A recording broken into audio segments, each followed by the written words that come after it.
सारा को जो लोकेशन सेंड की गई थी वो थी मिलीनियम मॉल की।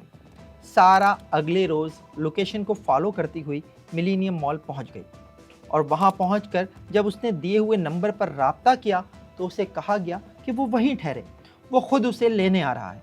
और तकरीबन आधे घंटे बाद एक शख्स मोटरसाइकिल पर सारा को लेने मिलीनियम मॉल पहुंच गया। उसने आते ही कहा, मैं कंपनी की तरफ से आपको लेने आया हूं। जिस शख्स ने आपको जॉब देनी है वो आपका इंतज़ार कर रहा है। जॉब की ज़रूरत भी इंसान से क्या क्या करा देती है। ना चाहते हुए भी सारा को उस शख्स के साथ मोटरसाइकिल पर पीछे बैठना पड़ा और फिर वो शख्स उसे लेकर मुख्तलिफ सड़कों पर घूमने लगा। इस दौरान वो मुसलसल फ़ोन पर बात भी करता रहा। किस्सा मुख्तसर करते हैं, वो शख्स कुछ देर बाद उसे सफूरा चौरंगी के करीब एक बड़े से मकान में लेकर पहुंचा, जहां रिसेप्शन पर 2 लड़के और मौजूद थे। सारा को ग्राउंड फ्लोर पर ही वाक़ई एक कमरे में ये कहकर ले जाया गया कि ये बॉस का कमरा है।